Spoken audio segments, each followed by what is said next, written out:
Hello दोस्तों, मेरे channel पे स्वागत है। Scary story Aditya Roy. तो चलिए दोस्तों, बिना देर किए इस कहानी की ओर बढ़ते हैं। हाईवे पर एक फॉर्च्यूनर गाड़ी फुल स्पीड में चल रहा था। उसमें बैठे पति पत्नी बहुत एक्साइटेड थे क्योंकि आज उनकी फर्स्ट एनिवर्सरी थी। जो सोहन और गीता अपने एनिवर्सरी मनाने के लिए गीता के मायके जा रहे थे। गीता का परिवार के बहुत आग्रह करने पर सोहन ना नहीं कर सका और गीता के पापा जो बहुत अमीर आदमी थे, उन्होंने एक बहुत बड़ी पार्टी का आयोजन किया था। देखा, आज फिर लेट। मैंने तुमको कितनी बार समझाया था कि आज के दिन जल्दी आ जाना, लेकिन नहीं। गीता झलझलाई। अरे तो मैं क्या करूं, ऑफिस में इतना काम रहता है कि समय का ही नहीं पता चलता। सोहन सफाई देते हुए बोला। अरे अरे संभल कर, अभी एक्सीडेंट हो जाता तो ध्यान कहाँ है तुम्हारा, गीता चिल्लाई। अरे सड़क पर ध्यान कहाँ है मेरी जान, ध्यान तो सिर्फ तुम पर है। सच में कयामत लग रही हो, दिल करता है कि गीता बीच में बोल पड़ी। बस बस, तारीफ बाद में कर लेना, अभी जल्दी से चलाओ। अरे वो बोर्ड देखो, सारगढ़ 50 किलोमीटर लगता है। यह शॉर्टकट है, अगर इस रास्ते से जाएंगे तो जल्दी पहुंच जाएंगे, और अगर मेन रोड से जाएंगे तो 80 किलोमीटर जाना पड़ेगा और लेट हो गए। अलग सोहन बोला। गीता पर यह तो सोहन सो जल्दी चुपचाप हो, चुपचाप रहो गीता ही। लेकिन सोहन तो लेकिन वेकिन कुछ नहीं, हम इसी रास्ते से जाएंगे। सोहन गाड़ी को उस तरफ मोड़ देता है। 20 किलोमीटर तक का रास्ता तो ठीक ठाक रहता है, लेकिन उसके बाद शुरू होता है फिर वही खौफ। उस रास्ते पर जा रहे सभी गाड़ी और बाइके वाले गायब हो जाते हैं, जैसे वह एक छलावा था सोहन और गीता के फंसाने का। और दूसरी तरफ सोहन और गीता के ऊपर दो अनजान आंखें नजर गड़ाए हुए था। वह बहुत ही खौफनाक हंसी हंस रहा था। आगे का रास्ता थोड़ा कच्चा था, जो एक सुनसान जंगल से होकर गुजरता था। वह जंगल मौत के जंगल के नाम से बदनाम था। लोग कहते थे कि जो कोई भी उस जंगल से गुजरता है वह कभी बाहर नहीं निकल पड़ता। सोहन, मुझे बहुत डर लग रहा है, चलो वापस चलते हैं, गीता घबराए हुए बोली। अरे कुछ नहीं होगा, आज के जमाने में तुम डराने की बात कर रही हो। जब सोहन हो साथ तो डरने की क्या बात, सोहन हंसते हुए बोला। गीता पर सोहन बीच में बोल पड़ा। पर वह कुछ नहीं, तुम चुपचाप बैठो और मुझे गाड़ी चलाने दो।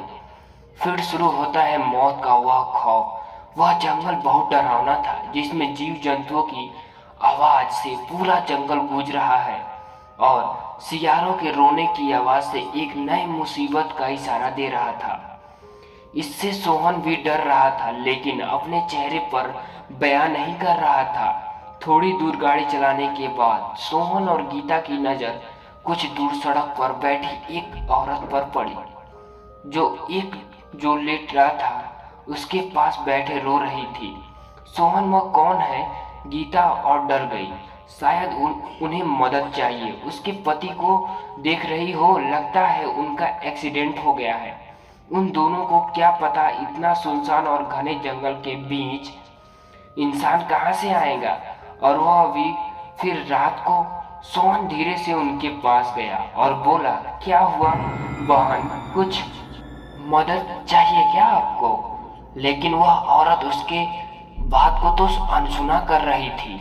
उसने अपने चेहरे को ढक रखा था। तभी गीता उसे हाथ लगाकर बोली, क्या हुआ बहन, यहाँ क्यों बैठी हो? कोई परेशानी हो तो मुझे बताओ। वह पीछे मुड़कर जोर से गर्जी, हाँ, तुम दोनों का खून चाहिए। इतना सुनते ही दोनों के तो हवा ही मानो गुम हो गए। ऐसा कहते उसका पल्लू नीचे से गिर गया, जिससे उसका हथजला चेहरा बाहर आ गया। वह बहुत बुरी बदसूरत औरत और डरावनी लग रही थी। उसे देखकर सोहन और गीता पूरी तरह डर गए और वहां से भागने लगे। हाँफते हाँफते दोनों गाड़ी के पास पहुंचे। थैंक गॉड हम बच गए, गीता हाँफते हुए बोली। सोहन, हाँ अब जल्दी गाड़ी में बैठो, हमें यहाँ से जल्द निकलना होगा। सोहन गाड़ी का दरवाजा खोलता है तो सन्न रह जाता है। उस गाड़ी में वह डायन एकदम खूंखार रूप में बैठी थी। सोहन और गीता डर कर वहां से भागने लगते हैं। बहुत देर तक भागने के बाद वह गिर जाती है। सोहन, क्या हुआ गीता, क्या हुआ? गीता, अब मैं और नहीं चल सकती, मैं थक गई हूँ। सोहन, यहाँ से बाहर निकलने का कोई और रास्ता नहीं है क्या? गीता बोली। तभी गीता घबरा जाती है। वह सोहन को उस तरह इशारा करती है। यह क्या? वो जहाँ से भाग कर गए थे वहीं घूमकर आ गए थे, अपने गाड़ी के पास पहुंच गए थे। सोहन डरते डरते गाड़ी के पास गया। थैंक गॉड वह चली गई। चलो गीता जल्दी गाड़ी में बैठो, सोहन चिल्लाया। जल्दी वहां से निकलने के चक्कर में मैं उन दोनों की नजर पीछे सीट पर नहीं गया जहां वह डायन बैठी हुई थी और कुछ बुदबुदा रही थी। गीता, सोहन यह आवाज कैसी है? सोहन, आवाज कैसी आज? तभी उन दोनों की नजर पीछे गया। वह डायन और भी खूंखार रूप में बैठी हुई थी। वह वही जम गए। उन्हें कुछ सूझ नहीं रहा था कि क्या करें। तभी गाड़ी का संतुलन बिगड़ा और वह एक पेड़ से जा टकराया। दोनों को बहुत मुश्किल से वहां से बाहर निकले और जब कार के अंदर देखा तो वह डायन गायब थी। वह दोनों अब डर के साए को छोड़कर वहां से बाहर निकलने का रास्ता तलाशने लगे। करीब 1 घंटे की तलाश के बाद भी हाथ में निराशी लगा, क्योंकि वह जिस जगह से चलना शुरू करते वह बस उसी जगह पर पहुंच जाते। वह उस डायन के भूल भुलैया में फंस गए थे। फिर सोहन ने गीता से कहा, इस तरह तो हम यहाँ से कभी बाहर नहीं निकल पाएंगे, चलो जंगल की तरफ चलते हैं, क्या पता रास्ता वही हो और हम यहाँ बेकार ढूंढ रहे हैं। दोनों जंगल की तरफ बढ़ने लगे और सचमुच थोड़ी ही दूर पर उस जंगल से बाहर निकलने का रास्ता उनका इंतजार कर रहा था। दोनों के खुशी का ठिकाना न रहा। वह दौड़ते दौड़ते आगे बढ़ने लगे।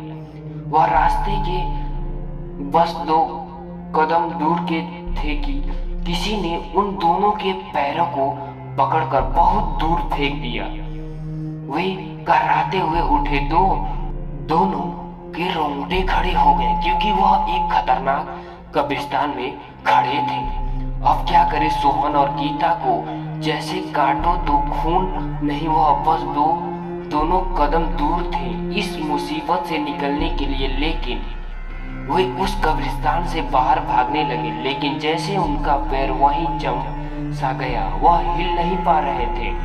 तभी कुछ दूर पर 2 कंकाल के ढेर जो काफी पहले के थे उसमें से राख गोला घुमाने लगा और 2 छोटे छोटे भवंडर का रूप ले लिया।